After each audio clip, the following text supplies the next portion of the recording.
ಭಾರತ ಮತ್ತು ಪಾಕಿಸ್ತಾನದ ನಡುವೆ ಕದನ ವಿರಾಮ ಘೋಷಣೆಯಾಗಿದೆ. ಇದರ ನಡುವೆ ಪ್ರಧಾನಿ ನರೇಂದ್ರ ಮೋದಿ ಅವರು ಒಂದು ಮಹತ್ವದ ಸಭೆಯನ್ನು ನಡೆಸಲಿಕ್ಕೆ ಮುಂದಾಗ್ತಿದ್ದಾರೆ. ಪ್ರಧಾನಿ ಮೋದಿ ನಿವಾಸಕ್ಕೆ ಮೂರು ಸೇನೆಯ ಮುಖ್ಯಸ್ಥರು ಕೂಡ ಭೇಟಿ ಕೊಟ್ಟಿದ್ದಾರೆ. ಪಾಕ್ ಕದನ ವಿರಾಮ ನಂತರದ ಸ್ಥಿತಿಗತಿಗಳ ಬಗ್ಗೆ ಇಲ್ಲಿ ಚರ್ಚೆಯಾಗುತ್ತೆ.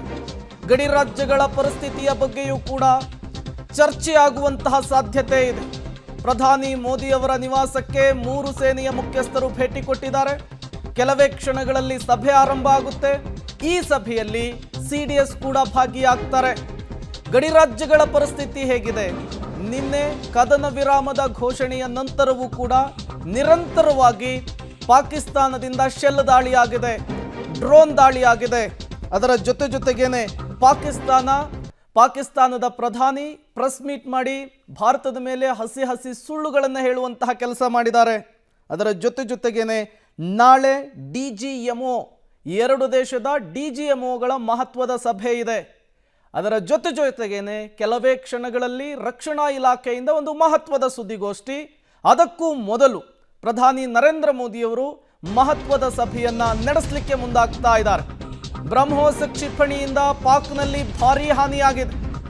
ಪಾಕಿಸ್ತಾನದ 3 ಕಡೆ ಬ್ರಹ್ಮೋಸ್ ದಾಳಿಯನ್ನ ಮಾಡಿದೆ ಅನ್ನೋದು ಗೊತ್ತಾಗ್ತಾ ಇದೆ.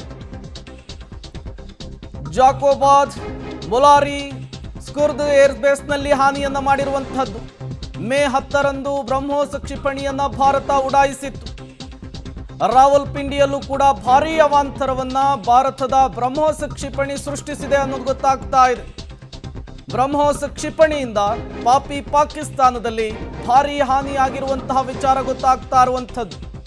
ಯಾವಾಗ ಪಾಕಿಸ್ತಾನದಿಂದ ನಿರಂತರವಾಗಿ ಶೆಲ್ ದಾಳಿ, ಕ್ಷಿಪಣಿಗಳ ದಾಳಿ, ಡ್ರೋನ್ಗಳ ದಾಳಿ ಆಗಿತ್ತು, ಆಗ ಭಾರತ ಬ್ರಹ್ಮೋಸ್ ಕ್ಷಿಪಣಿಯನ್ನು ಪ್ರಯೋಗ ಮಾಡಿತ್ತು. ಈ ಬ್ರಹ್ಮೋಸ್ ಕ್ಷಿಪಣಿಯಿಂದ ಪಾಕಿಸ್ತಾನದಲ್ಲಿ ಹಲವು ಕಡೆಗಳಲ್ಲಿ ಅಲ್ಲೋಲ ಕಲ್ಲೋಲ ಸೃಷ್ಟಿಯಾಗಿದೆ ಅನ್ನೋದು ಗೊತ್ತಾಗ್ತಾ ಇದೆ. ಆ ಪ್ರಮಾಣದಲ್ಲಿ ಹಾನಿಯಾಗಿದೆ ಅನ್ನೋದು ಗೊತ್ತಾಗ್ತಾ ಇದೆ. ಈಗಾಗಲೇ 8 ಏರ್ಬೇಸ್ಗಳನ್ನು ಹೊಡೆದು ಹಾಕಿರೋದಾಗಿ ಭಾರತ ವಿತ್ ಪ್ರೂಫ್ ಸಮೇತ ನಿನ್ನೆಯ ಪ್ರೆಸ್ ಮೀಟ್ನಲ್ಲಿ ತಿಳಿಸಿತ್ತು. ಅದಾಗಿಯೂ ಕೂಡ ಈಗ ಮತ್ತೊಂದಿಷ್ಟು ಡೆವಲಪ್ಮೆಂಟ್ಸ್ಗಳಾಗ್ತಾ ಇರುವಂಥದ್ದು. 10ನೇ ತಾರೀಕು ಭಾರತ ಪಾಕಿಸ್ತಾನದ ವಿರುದ್ಧ ಬ್ರಹ್ಮೋಸ್ ಕ್ಷಿಪಣಿಯನ್ನು ಪ್ರಯೋಗಿಸಿತ್ತು.